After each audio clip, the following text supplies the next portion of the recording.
Welcome everyone to our October 7th, 2020 edition of the MIT Enterprise Forum Community Stream.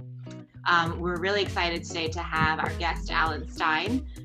He is going to be talking to us about leveling the playing field for underrepresented talent in tech. So thank you all for joining today as usual, and wherever you're physically located, hope you're doing well. And we look forward to getting some good audience engagement and questions from you guys. So today's topic, as you saw from the title, is something that I think has always been relevant and important, but perhaps has gained a new level of visibility in recent months. And by way of a quick introduction, our guest Alan is a director from Salesforce, and he'll share with us his journey at some of the largest tech companies in the world, including Google, Facebook, Salesforce, and multiple startups. Alan has had a 25-year career, and nearly a decade of that experience has been as a global leader in tech. And now he is on a mission to level the playing field for underrepresented talent in the industry. He'll share with us how he navigated his own career and offer guidance for those of us seeking to join and succeed in a tech career. And once we're at a large tech organization, how to thrive while there. So Alan, thank you again for joining us. We're very excited to talk to you, and we already have some great questions lined up, as you know. But I'm going to kick it over to you, actually, and maybe let you also add any flavor or introduction notes that you want to, and then we'll get started after that with some good discussion. So yeah, thanks a lot. Thanks a lot, Semi, for having me. I appreciate it. So, as Semi said, I've had a 25-year career. I've pivoted multiple different times. So, started as a psych major. I was going to get a PhD in clinical psychology. Then I wound up in finance as an equity analyst, then venture capital. I read the book Moneyball by Michael Lewis and thought I wanted to be Billy Beane, not the Brad Pitt character from the movie. I knew that wasn't going to be possible, but front office exec of the Oakland A's. And I networked my way into baseball. Worked for the New York Mets minor league affiliate, the Toronto Blue Jays minor league affiliate. Realized that wasn't a good fit for me. Went back to business school. And after business school, spent a half dozen years at American Express leading customer success and business development teams. Moved a little slow for my pace, so moved over to Google. I was there for 6 years. And then decided to try some startups. I worked with Datadog, and I worked at a company called Andela, which is helping to develop technologists in sub-Saharan Africa. Returned to big tech, Facebook. I joined there in 2017, trying to fix the advertiser data quality there. It was a mess when I got there. It was a mess when I left. It's still a mess now. My boss who recruited me over there wound up going to Tableau, and I followed him over there. And 2 months later, Mark Benioff and Salesforce acquired us for $16 billion. So some of that, I'm sure, was intended because of me going there. So really happy to have been part of that acquisition. Salesforce is a great company and really enjoying my time there. So that's a little bit about me on the professional side. Personally, I live in Brooklyn with my 3 kids, 2 dogs, 2 birds, 1 wife. So I've shut the door and told them that I'm doing this talk tonight, but the door doesn't lock and I can't control them. So apologies in advance if someone enters the room. Perfect. No worries at all. I think that is totally expected in this new normal, and we'll just say hi to them if they come in. So they would love to say hi to the team. Awesome. Well, yeah, thanks again for taking the time to join us tonight, Alan. And there's definitely a lot to cover here. So obviously, you know, we have an hour together, and we'll try to make as much of that hour as possible. But could you, I will kick it off with this question, which I think we had talked about offline a little bit. But you've clearly had a ton of experience over your career working in tech and some of the, maybe most well-known names in the tech industry. So could you tell us a little bit more about, maybe at a high level, some of the persistent themes you have observed around why particular groups might be underrepresented in the industry, and maybe a few anecdotes along the way would to shed some color would be awesome. So yeah, take it away. Yeah. So if you think about how people get jobs, and if you think about how you've gotten jobs in the past, it's often through network. There's a lot of data on that. And looking back on, like, I've worked for 20 companies since my first job as a grocery store clerk in Long Island when I was 14. And 80% of the jobs that I've had have been through network, and including 3 because of nepotism. Not that I'm proud of it, but my dad put in a call for 2, and my Aunt Sharon hired me for one of them. Yeah. So that's how things often work. And what happens in the tech companies and most companies is their 2 biggest sources of talent are referrals, employee referrals, and people that submit resumes to the company. So if you think about employee referrals, before, like, I've probably helped get 20 people jobs at past companies that I've worked at. And looking back on them, most of them happen to be white people. Not that I'm racist or anything, but if you look at my filter bubble, if you look at my network in LinkedIn, people tend to hang out with people that are in their same neighborhood, look like them, in the same socioeconomic group, or so forth. So those are people that have reached out to me and that I've helped along the way. So if you have, and there's some data out there, it's probably, like, I think around 30% or so of applicants are referrals. So if and the tech companies are predominantly white male companies. There's a lot of Asian there as well, but there's very low percentage of Black and Latinx. Black in the industry is about 3 or 4%, Latinx about 6%. You, you're not going to get as many referrals there. And women also in the tech industry, somewhere between 25 and 33%. So that's part of it on the referral side. Then on the resume side, um, people don't necessarily know the best way to submit a resume to these companies. Some people are submitting them on Indeed, some on LinkedIn, some other ways. Most of these big tech companies that are the bellwether in the industry, Amazon, Google, Microsoft, Netflix, Facebook, they get so many applications. They look at the applications that come right from their site. That's what they look at.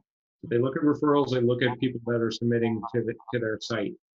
And then for folks that are submitting to the site, a lot of people don't know what, like, from the applicant perspective, you never get good feedback. So if you submit a resume to one of those companies, most likely you're never going to get a response. I've tracked my numbers when I've looked for jobs, and probably about 90% of the time when I submit an application, I don't even get a response. And then maybe like 8% of the time I get a rejection outright without even speaking to them. And then 2%, maybe they'll pull my resume and look at me. And I have a decent resume and I kind of know how to play the system. And even there, I have a pretty low likelihood. Um, so if I'm not getting that feedback, you only get rejection or no response, or you get the interview and you don't know why you're not getting the response. And if you don't have people that you can lean on and seek advice from, because the company is not going to tell you why they didn't respond, or if they reject you, it will just be a canned response of "thanks for applying, you're not a good fit for this role, keep on trying." So people, you don't learn. You don't learn from the process. So failure begets failure, success begets success, and that leads to some of it also. And then finally, like, another thing is a lot of the companies recruit at schools for undergrads and graduate, and the schools that they have typically recruited at are Harvard or Wharton or Columbia or Stanford or Northwestern or what have you. And if you look at a lot of the makeup of those universities, they also heavily skew towards high socioeconomic individuals, less Black and Latinx individuals. So that also leads to it. So it's a combination of a lot of those factors. And then one last thing, as a hiring manager myself, so I've hired lots of people, I've interviewed lots of people.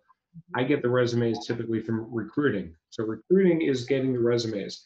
They are tasked with filling the role for me. So if I open a role, recruiting is then on the clock to help me find hire that candidate within a certain period of time, and they're tracked on that. Hmm. They're going to do the path of least resistance. So they're going to get those referrals. They're going to get those resumes that are submitted. They're not going to proactively often source applicants. Some good recruiters I've worked with at some good companies, Google does a better job of that. Some other companies do a better job, but otherwise they're just waiting for all inbound. Yeah.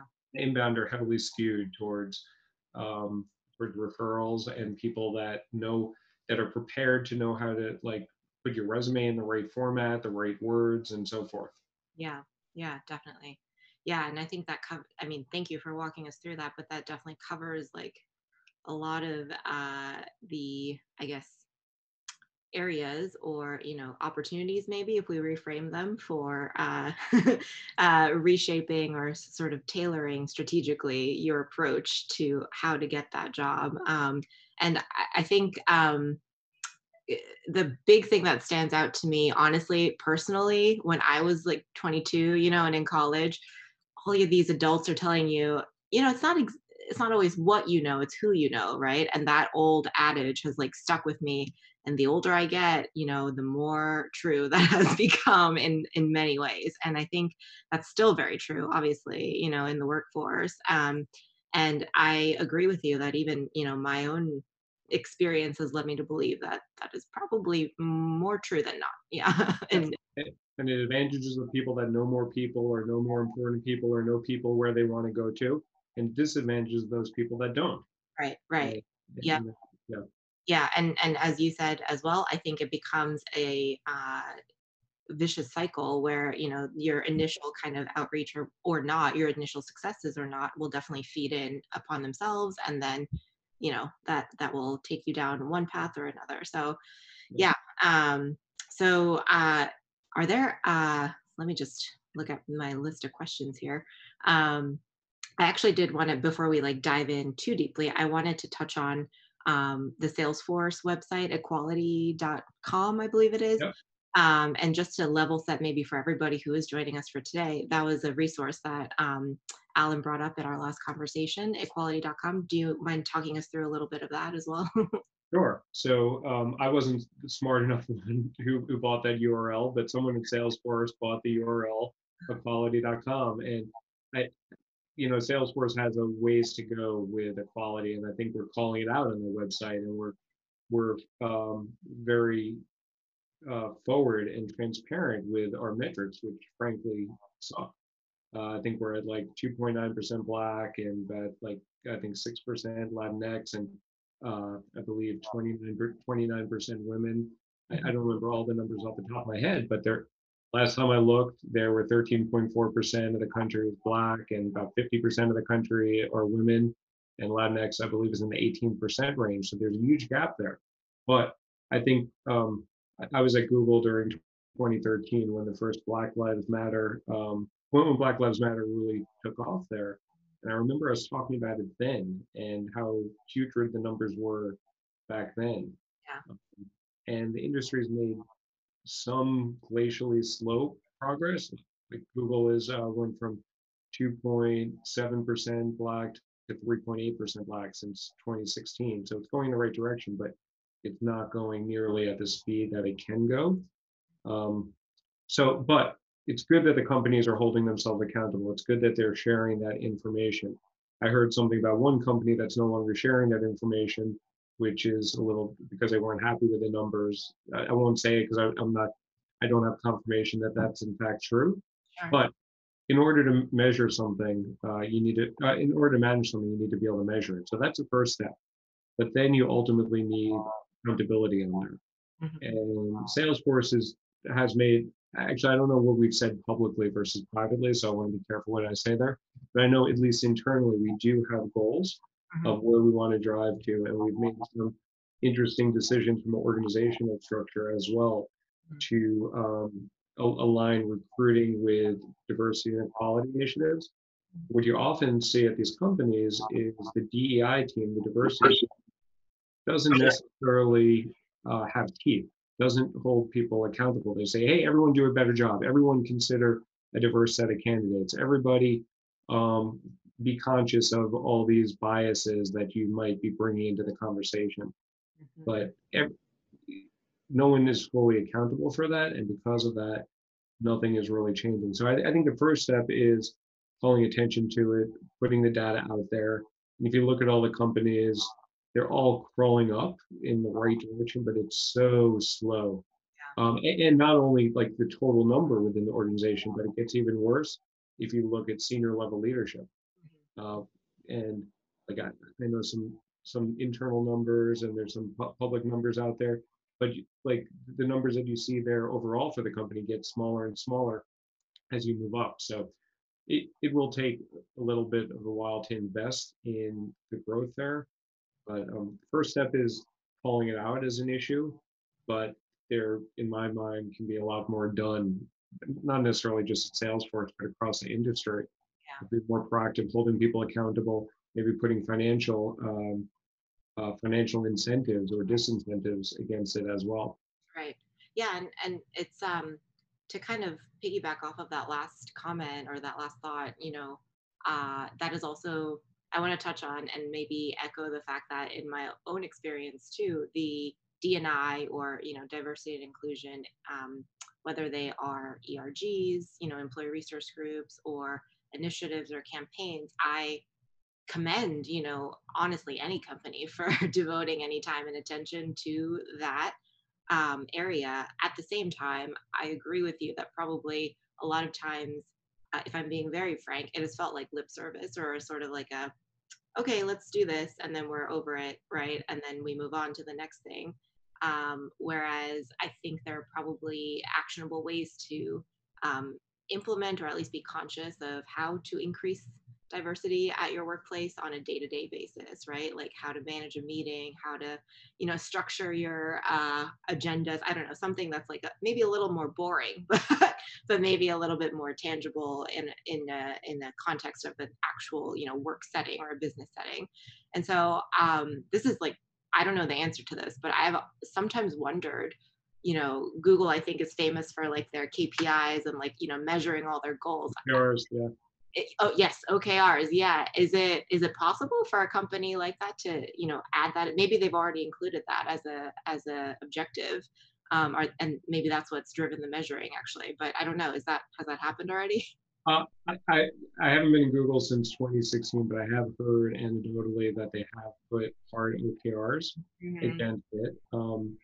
And I know within Salesforce, we use a different process called V2MOM, which is values, vision, methods, obstacles, and measures.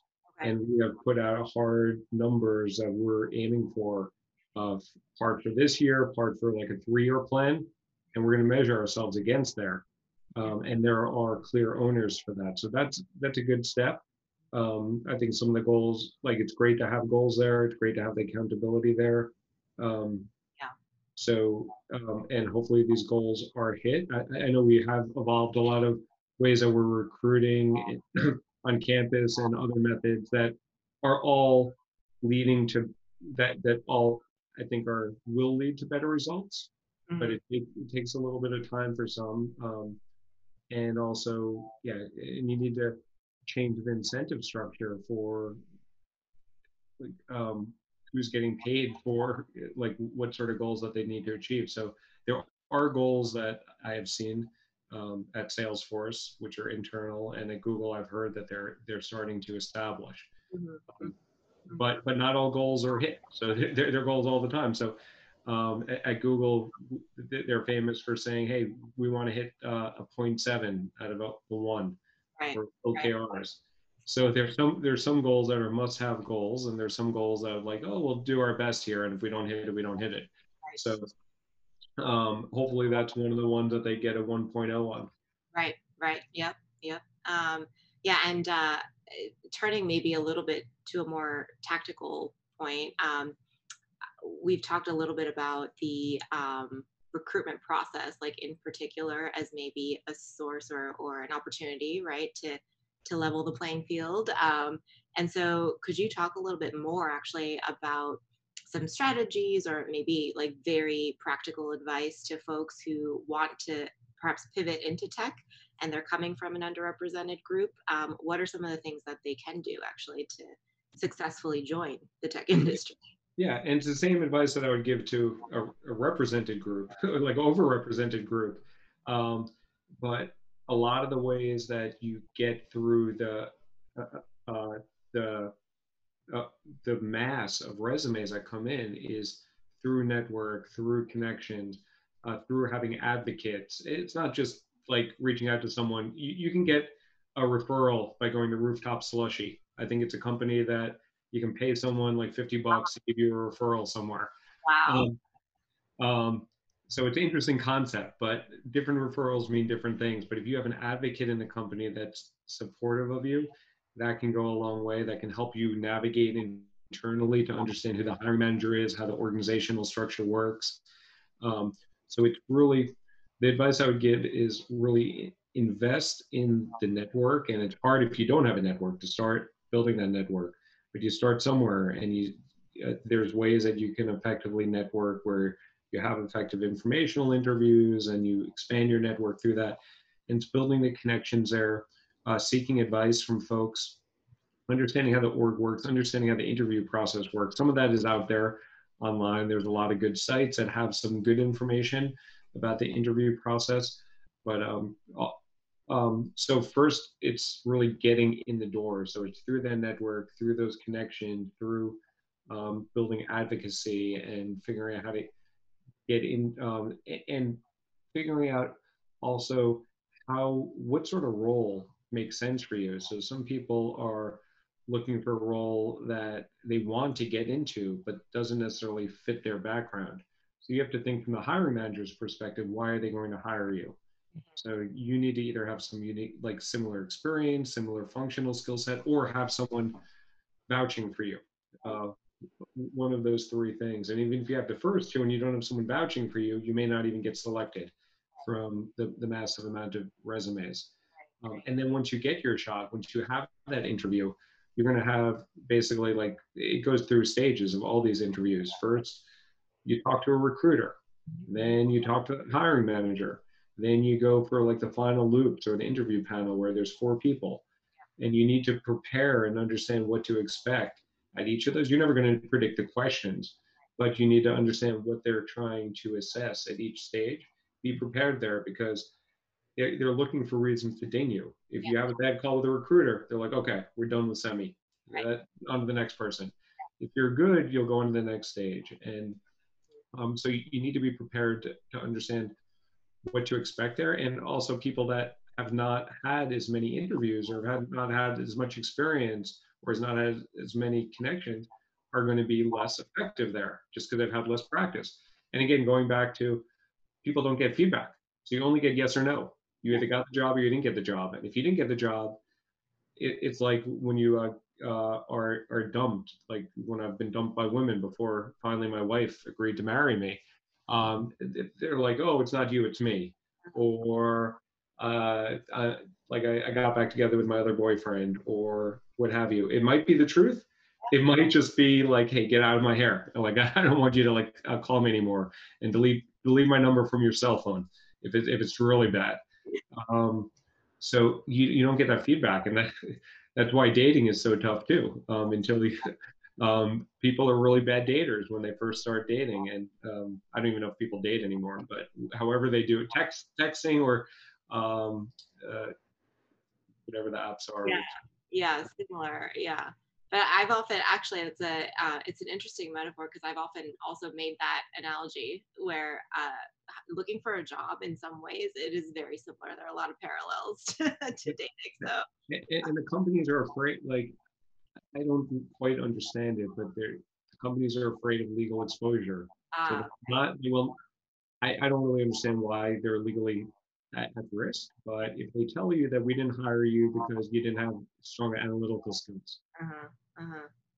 that would be valuable feedback. But they'll just say, oh, we decided to go with another candidate, Right, right. um, or so it's tough. So you need to practice ahead of time. You need to have like some sort of systems that are giving you feedback before you're ready Right.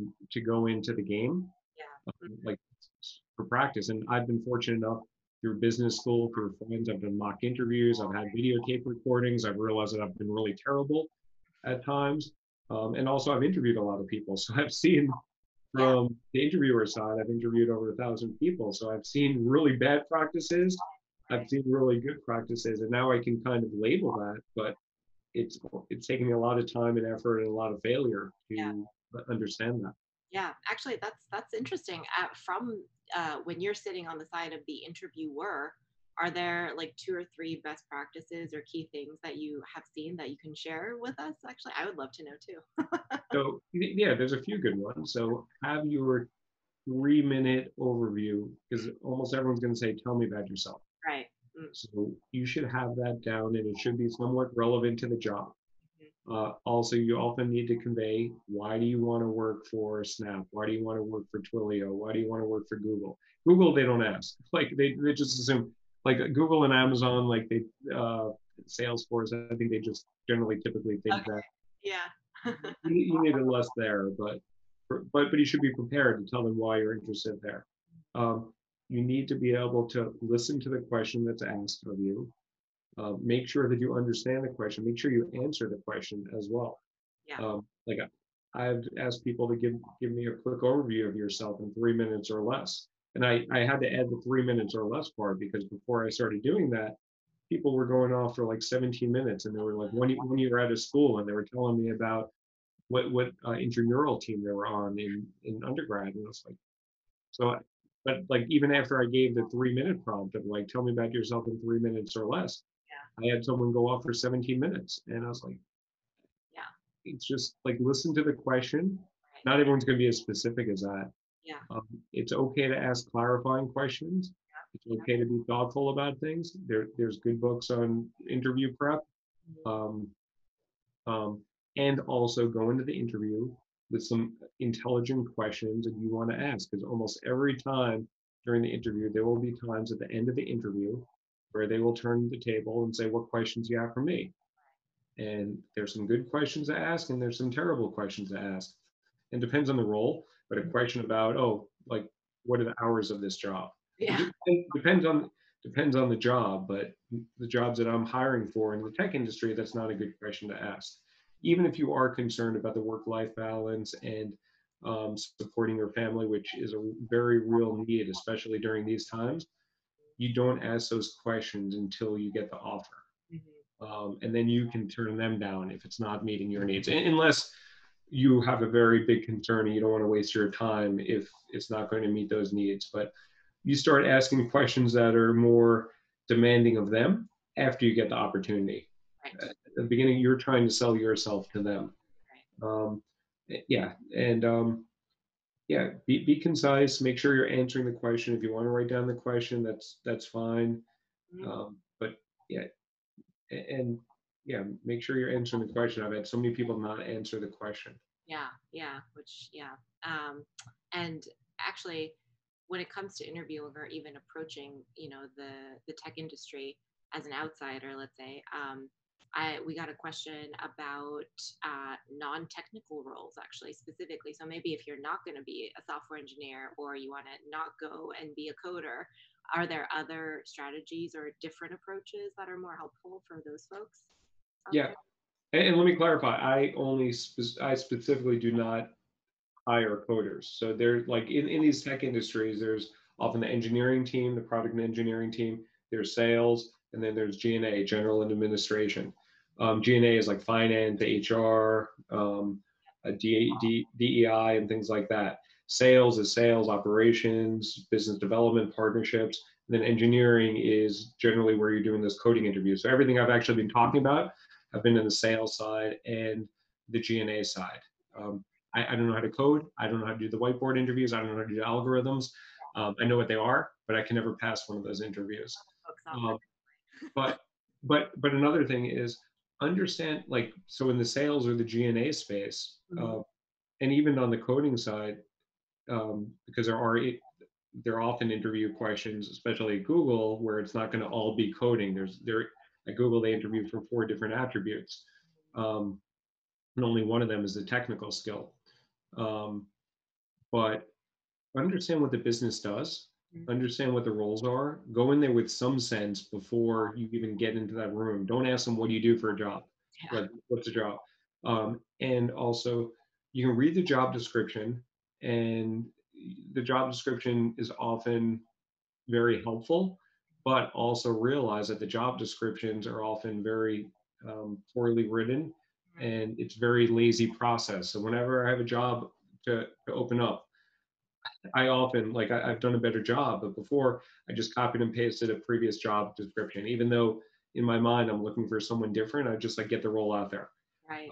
So the job description is they are not always perfect. And I've looked at job descriptions that I've joined, and then I look back on it after I've been there, and it's this is not really the job I'm doing here, and Yeah. not what they're saying that I needed here. So ideally, the company's writing a good job description, and but also realize that it's probably only 80% Sure. Yeah. accurate there. And while they say that there's six things that are important, and you should look at which must have versus nice to have, and sometimes they call it requirements versus preferred. On the requirements, make sure that you have a good understanding of how your experience, your skill set matches up with those requirements with an example or two Yeah. so that you can demonstrate there. But yeah, and also on the non technical side, behavioral based interviewing, a lot of companies do it. Yeah. I hate it. I personally am not a big fan of behavioral based interviews because it could be trained. I know because I've been trained on it. At business school, they drilled that into us. And people might have heard of the STAR technique or the CAR technique. I forget what the STAR, I think, forget what the STAR acronym is, but CAR is context, action, result. That's how you answer a behavioral based interview. There's ways to answer case based interviews as well. There's a great book on it. I forget the name of it, but if someone's interested, they can email me, and I can look it up. Mhm. But there are ways to answer a lot, like 80% of interview questions. And what you'll also find is interviewers are really inconsistent. So while I'm telling you that this stuff could work, Yeah. I have it is amazing how often when I've been interviewed, how unprepared the interviewer is. So sometimes I need to lead the conversation as well. So not that I want to talk more than they do, but sometimes you need to direct the conversation because they're coming in there. Sometimes they're like, "Oh, let me look at your resume in front of you," because they haven't done their homework. Right. Or it's important to know how their relationship is to the hiring manager. Mhm. It could be a direct report. It could be someone like adjacent to them, but that's always a good thing Yeah. to understand. If you can get that information ahead of time by researching it on LinkedIn, or if you have a network internally to get some scouting report on who you're playing against. Mhm. Like if you're a sports team, you know who you're playing. You kind of know what they're going to do a little bit. Yeah. Uh, you're not going to know the questions. You're not going to know their playbook, but you know their tendencies, and you know where they're coming from. So to the extent that you can gain that knowledge, you will level the advantage a little bit from coming into a situation where you have no idea what they're going to ask you. You have no idea um, what they can ask you, but to the extent that you can at least know what game they're playing, Yeah. know how they're trying to score their baskets or whatever. Yeah. That can prepare you because you have 30 to 45 minutes, and 30-minute interviews I'm not a big fan of, but it's amazing how many 30-minute interviews I have seen. Mhm. And it's really hard to assess someone in 30 minutes. Right. Sure. Yeah. I think even an hour sometimes is not Yeah, enough. Yeah. How it's, especially if you're thinking, how am I going to work with this person and are they fit for the role? yeah. That's So it's such an arbitrary process that you really need to cast a wide net, throw a yeah. lot of shit against the wall because you don't know what's going to stick, and also persevere and not take it. Yeah, partly not take it personally, but also be introspective and understand what could I have done better, and you won't be getting that feedback. So it's Right. really challenging for that. Right. Right. Yeah, absolutely. Yeah, so that's all, good actionable advice. And um I think that you know, we've talked about the sort of front end, I guess, the recruiting part. And then we also got a question about the other end. So once you are, inside the industry or at a tech company, there's an audience question about how to approach your manager or speaking to management about a promotion or a raise. So the question is, if I am an underrepresented person, how can I help management be accountable and be aware of any of their potential biases during that sort of promotion and leveling process? And is there a good way to point out, would you respond to my request in this particular way if I was white or if I was male, without actually saying those words? So would love your thoughts on that. Yeah, yeah. I don't think that would go over so well. Yeah. Um, while the thought is a fair thought to think about, and you will see patterns of different groups of people get promoted versus not get promoted. I've seen the reverse occur also, where women will promote more women. Um, whether it is like because of a meritocracy or politics, who knows? But I can tell you that promotions are extremely political. I have worked at like four large companies, like in addition to the tech ones, also American Express. Yeah. And any company that has tens of thousands of employees need a way to calibrate their employees, and they call it calibration. Google, I think, just changed the name to something else. But it's essentially where, like, I don't know if anyone has done sorority rush or fraternity rush, where you go in and you try to make yourself attractive to the fraternity or the sorority, and then they go vote on you. Yeah. This person gets a bid or this person doesn't get a bid. It's not so different.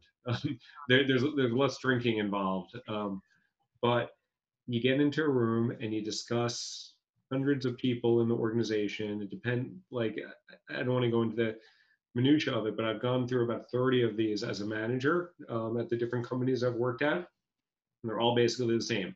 So I have 16 people on the screen now. So we'll talk about Ripton. And we'll say like 2 bullets about Ripton. Yeah. And if I want to support Ripton, like if I'm his manager and think Ripton's great and doing a good job, I'll say that Ripton increased his sales by 33%. He led the team in sales, and I'm putting him up for promotion. Mhm. If, however, I had a beef against Ripton or I didn't want to push him up, I'd say, hey, Ripton had 33% increase in sales, but you know what? The wind was at his back.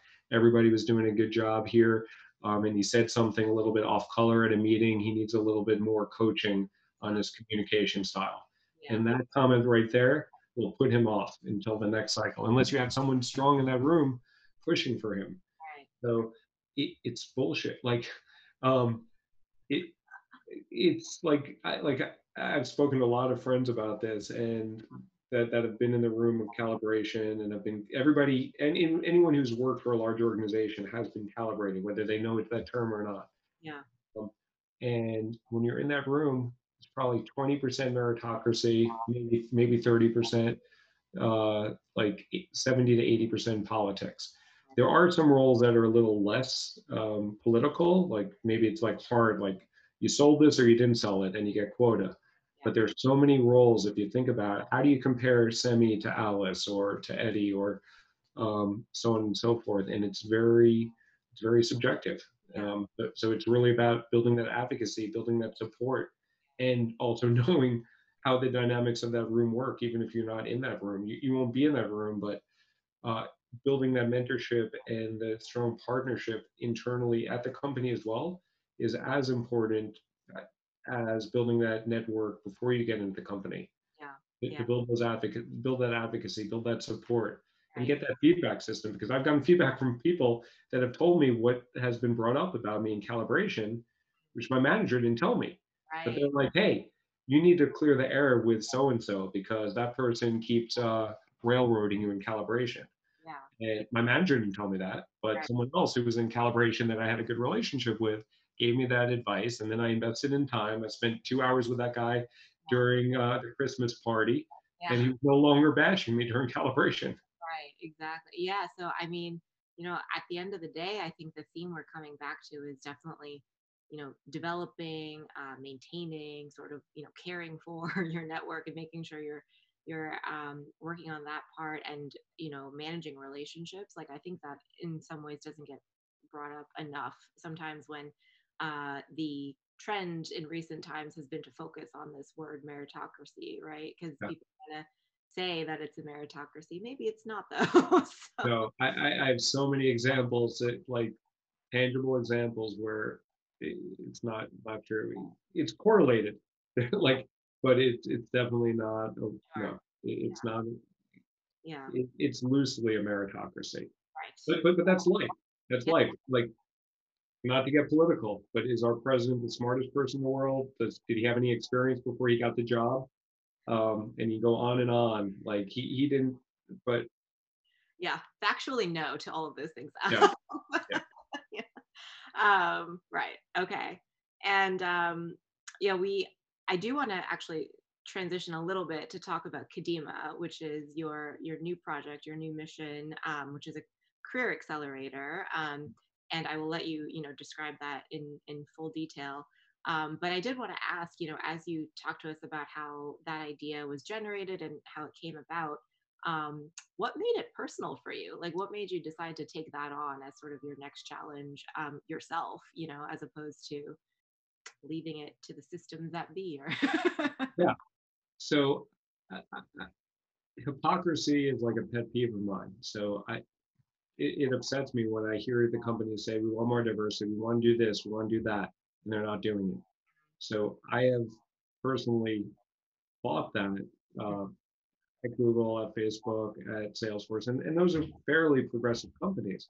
But there have been opportunities where I have wanted to go to HBCUs, historical Black colleges and universities, where I wanted to work with programs that would get underrepresented 18 to 24-year-olds that don't have a traditional background into companies. And I've been told two different times, I'm not going to say which company by who, but no, it's too complicated. No, it's not too complicated. It can be done. yeah, Um, so because there's no incentive there, they're like, just hire someone. Don't overcomplicate this. Just hire people the way we can do it. So right. I've seen things like that. Also, this summer, the George Floyd incident, the murder. Mhm. Um, like for people that can see me, I'm a pasty white dude, so I don't live that experience. Yeah. Um, I know that there's racism in society, but it really raised it to a different level to show the systemic racism in our culture, and only because it was caught on videotape Hmm. that actually like get media attention, because that stuff happens all the time. And again, like if you don't measure it, you can't manage it. And so at least there it came out. And seeing that and understanding all these systemic issues with biases in our society that prevent things. And then the third thing was Ibram Kendi is an author who wrote the book How to Be an Anti-Racist, and my wife's been reading that to my kids, um, and she like it's a pretty interesting concept of it's not enough to say you're not racist or you're not sexist, um, but you really need to take proactive action, Hmm. and that's like the idea of I don't want to misquote him, but being anti-racist is taking active action. And I know what I'm doing will not be perfect, but like I'm tired of like just watching this stuff occur, and people are like, yeah, we need more diversity, we need more inclusion, we need to do like we need to curb carbon emissions. I can't solve that, Yeah. but this like I try to, I recycle, I'm traveling less now because of COVID, so that's nice. Yeah. um, but like on taking active action, like I have been a big proponent of delivered results at Facebook, where 86% of my team was diverse, and at Tableau, where I increased my team diversity from 20% to 33%. But I've always had to be really active. I've always posted my jobs in ERGs, employee resource groups, which I think you alluded to. I've always been very like when I've hired, I did something which Facebook has, which they call the diversity Slate approach, which is similar to the Rooney Rule back in the NFL, where they require that you need X number of people of diverse background, or URM, underrepresented minorities, as part of the interview loops. So Right. I held myself to that after I learned that, but like I did that by choice. Yeah. Yeah. Outside of Facebook, Facebook required it for some roles, not all the roles, but for the roles that I hired for, they required it.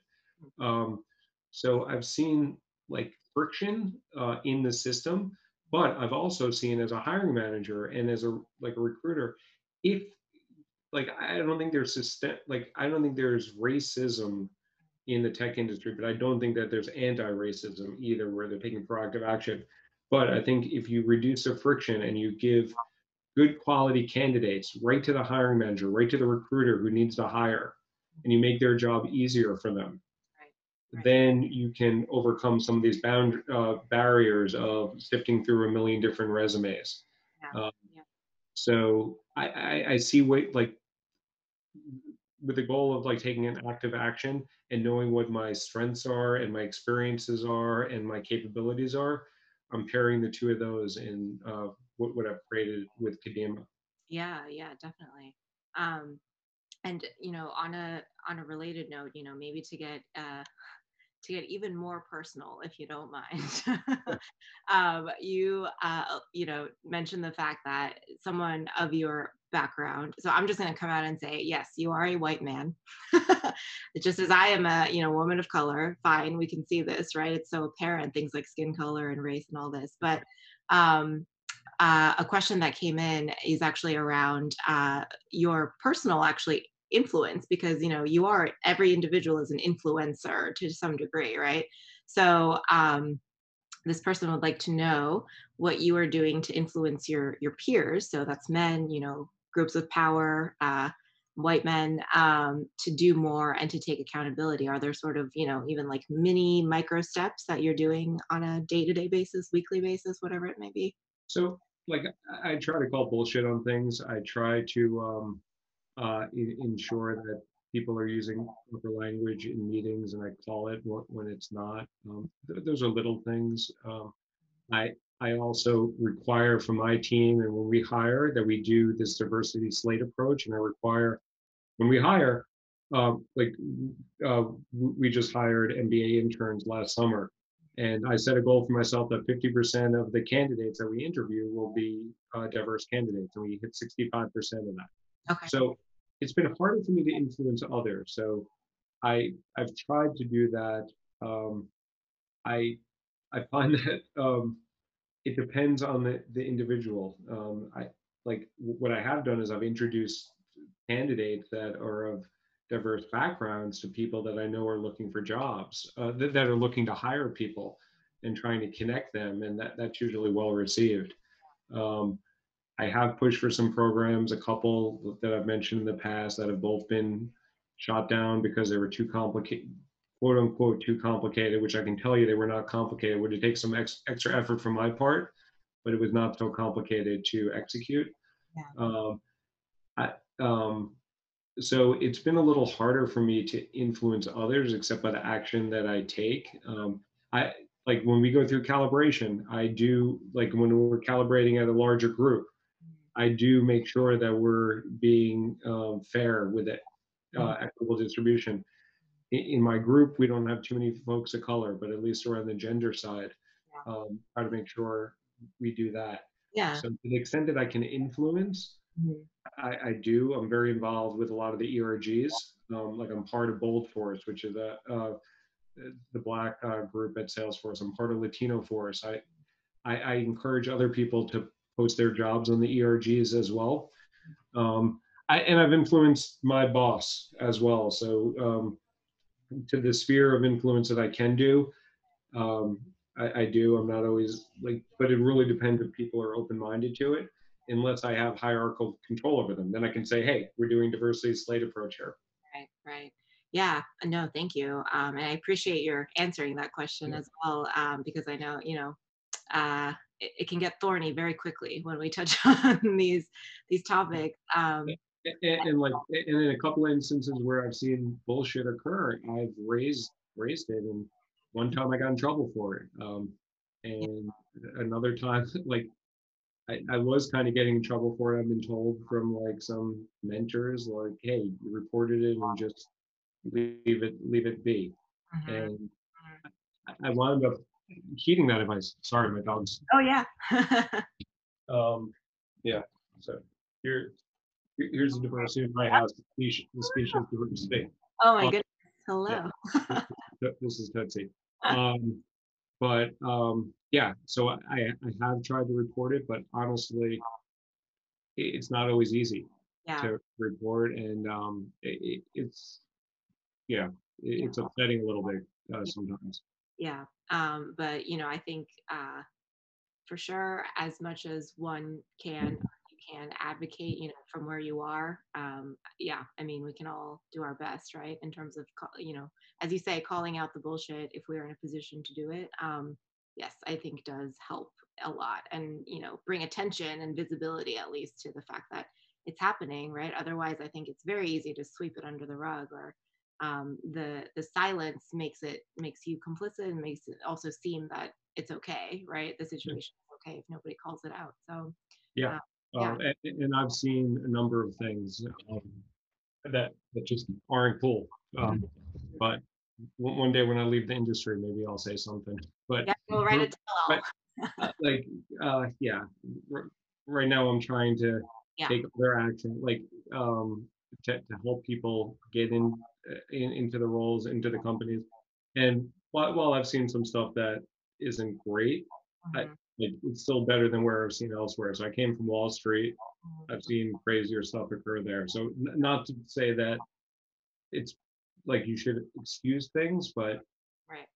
um, yeah, it, it's it's not all rainbows and unicorns. Right, right. Well, as I think the late RBG said, enduring change happens one step at a time, right? So Yeah, got to move incrementally. But yeah, and going back to it, like your personal accountability. I mean, I think it's awesome that you are creating a career accelerator, to do this kind of work personally and to take it on as a challenge and as a mission yourself.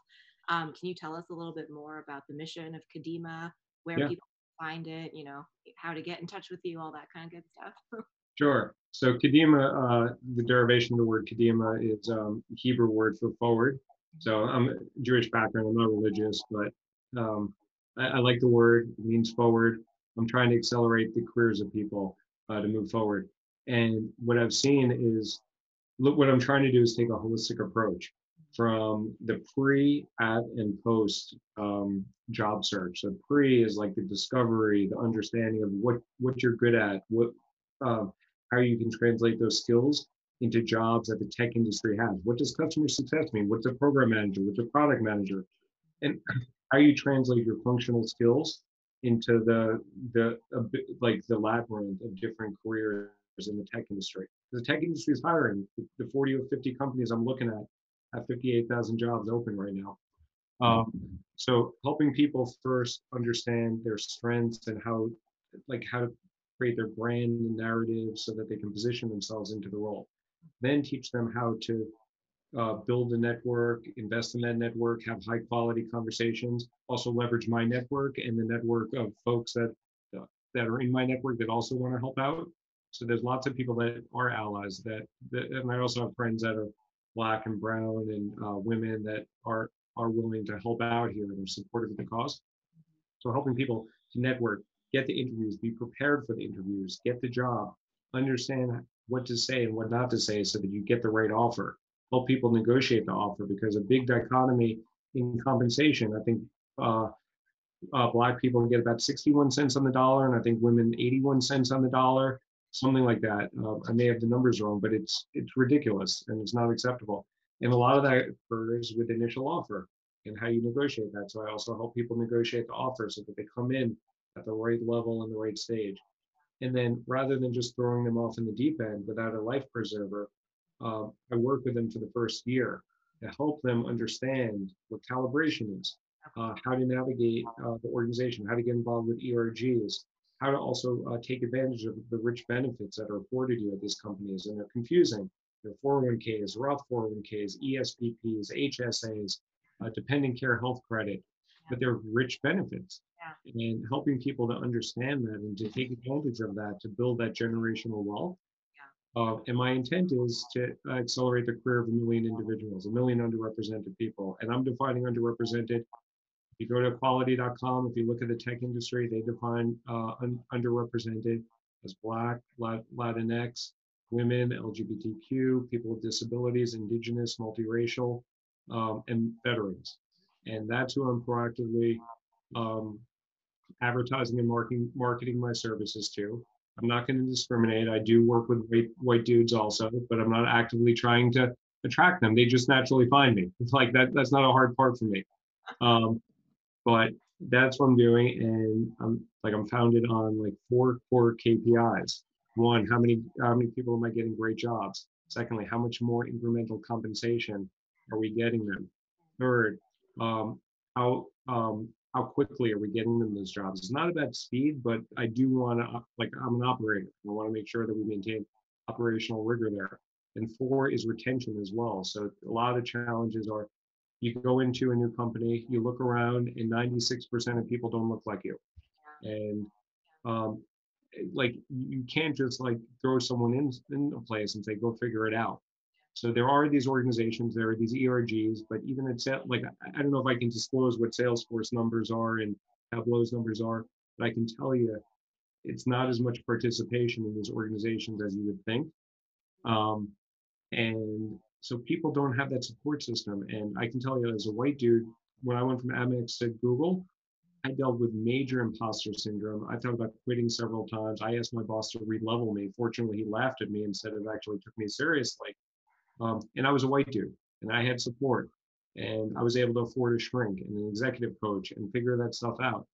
But not everybody can do that. And like I thought about quitting, and if it wasn't for the support system, I would have quit.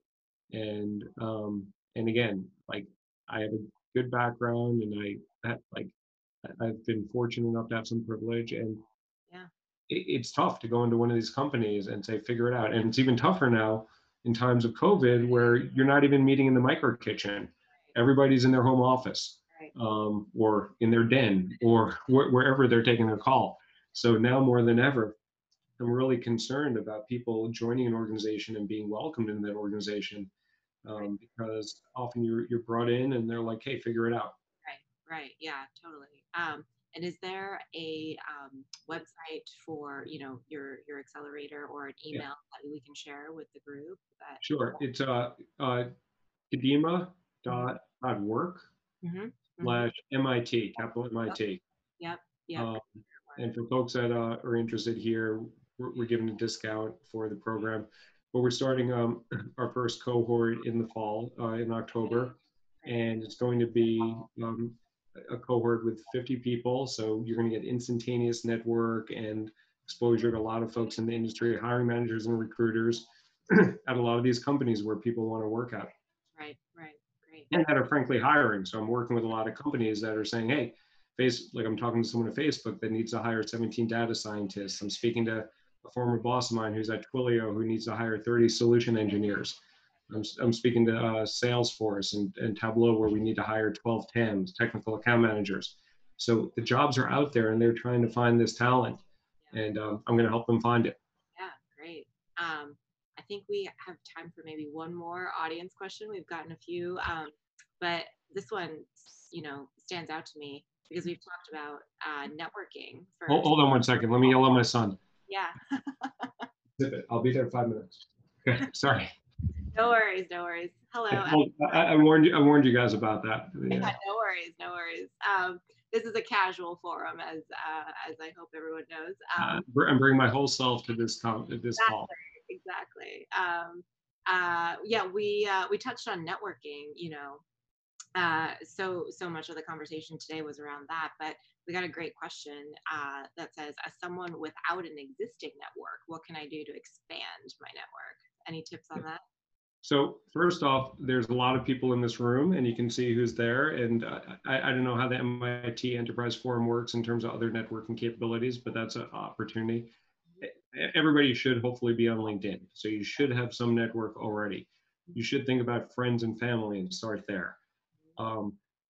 And like what we teach at Kodima, what I've been taught before is when you have a network, like an informational interview, seek advice, seek insight, but also at the end, talk about the other, like the target companies that you're thinking about, and ask what people think about those companies.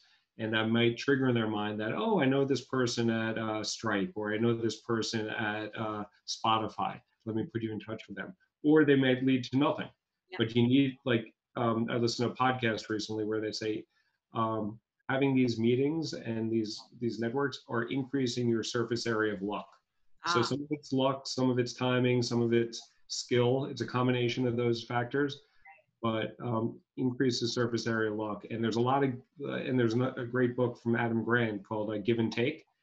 And there's some people that are natural givers. There's a lot of people that are natural takers. There are a lot of givers out there. as I've been building this business, it's amazing how many people have been excited about it and say, how can I help? How can I support you? And putting me in contact with other people, very high level people at different organizations. So if you go in with a humble attitude, you come a little prepared for the conversation. You have a series of questions to ask them, not too robotic, but you use that 30-minute informational to invest and get more information. And not everyone's going to be valuable. But if you have 10 informational conversations, maybe 3 of them will lead to additional contacts, and you build out your network that way. So, yeah, there's ways to do it. Like everyone's got a network of someone already. Like you must know like 1 or 2 or 3 other people. Most people have like 500 plus connections in LinkedIn, so you can start there. Perfect. Well, that does bring us to the end of our time, which is really sad.